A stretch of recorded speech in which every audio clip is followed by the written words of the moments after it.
पुण्यामध्ये आदिवासी विद्यार्थ्यांचं आमरण उपोषण सुरू आहे आणि एका विद्यार्थ्याची प्रकृती यामध्ये बिघडल्याची माहिती कळते। 6 दिवसांपासून मुलांनी अन्न पाणी सोडलेले आहे। 5 ऑगस्टचा शासन निर्णय रद्द करावा अशी मागणी आहे आदिवासी विद्यार्थ्यांची। गडचिरोलीतील पीडित कुटुंबांना 1 कोटींची मदत द्यावी अशी मागणी त्यांनी केलेली आहे। त्या आदिवासी आश्रमशाळेचा 10 कोटी रुपये विमा उतरवावा अशा विविध मागण्यांसाठी आदिवासी विद्यार्थ्यांचं हे आंदोलन होत आहे। आणि यामध्ये आता एका विद्यार्थ्याची प्रकृती बिघडल्याचं कळते। आपल्याला दृश्यांमध्ये पाहायला मिळते। या विद्यार्थ्याला आता रुग्णालयामध्ये नेण्यात येते। एका विद्यार्थ्याची प्रकृती या आमरण उपोषणादरम्यान आता बिघडलेली आहे। गेल्या 6 दिवसांपासून मुलांनी अन्न सोडलेलं आहे। पुण्यातले आमचे प्रतिनिधी निलेश खरमरे आपल्याबरोबर जोडले गेलेत। आणखी सविस्तर तपशील जाणून घेऊया। निलेश, एका मुलाची प्रकृती उपोषणादरम्यान बिघडल्याचं कळतंय। 6 दिवसांपासून आदिवासी विद्यार्थ्यांचं हे आमरण उपोषण सुरू आहे। काय एकतर याची दखल घेतली गेली नाही का? नेमक्या अशा काय मागण्या आहेत की याची प्रशासनाकडून अजून दखल घेतली गेलेली नाहीये?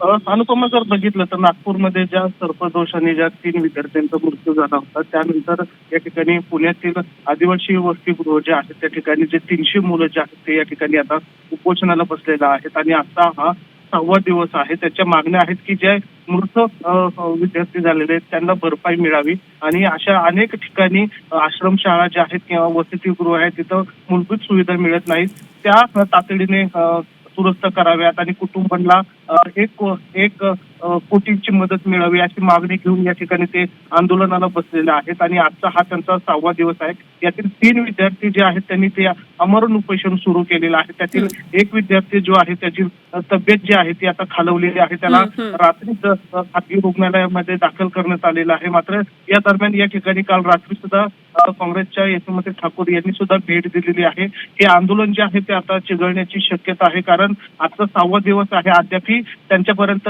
आदिवासी विभागाचे कुठलेही अधिकारी किंवा प्रशासकीय अधिकारी त्यांच्या भेटीला गेलेले नाहीये किंवा त्यांच्या मागण्या सुद्धा त्यांनी समजून घेतलेल्या नाहीये। त्यामुळे आता हे आंदोलन जे आहे ते आता तीव्र होण्याची शक्यता आहे। त्यामध्ये एक विद्यार्थ्याची प्रकृती जी आहे ती निलेश, मुद्दा लक्षात आला। अजूनही प्रशासनानं दखल घेतलेली नाहीये, कोणी भेटायलाही आलेलं नाहीये प्रशासनाकडून। त्यामुळे आता हे आंदोलन कशा पद्धतीने पुढे जाते पाहायचंय।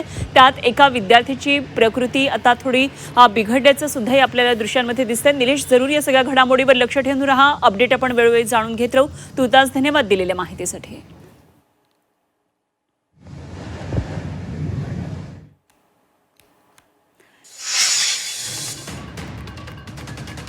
तर यशोमती ठाकूर यांनी यामध्ये विद्यार्थ्यांची भेट घेतलेली आहे। या आंदोलक विद्यार्थ्यांची घेतली आहे, पुण्यामध्ये जाऊन भेट घेतली आणि 6 दिवसांपासून पुण्यामध्ये हे आंदोलन सुरू आहे।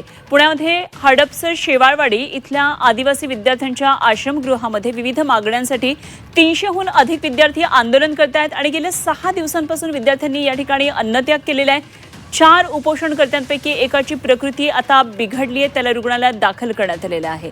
तर यशोमती ठाकूर यांनी या विद्यार्थ्यांची आंदोलनकर्त्या विद्यार्थ्यांची भेट घेतलेली आहे। या विद्यार्थ्यांचं म्हणणं आहे 5 ऑगस्टचा शासन निर्णय रद्द करावा। त्यामध्ये आता काँग्रेसचे नेते यशोमती ठाकूर रात्री उशिरा या आंदोलनकर्त्यांची भेट घेण्यासाठी पोहोचले, त्यांच्याबरोबर चर्चा केलेली आहे। सरकारकडे पाठपुरावा करते असं आश्वासन त्यांनी दिलंय। तर आदिवासी विकास विभागाचा अधिकारी मात्र अजूनही या ठिकाणी भेटीस आलेला नाही अशी विद्यार्थ्यांनी तक्रार केलेली आहे।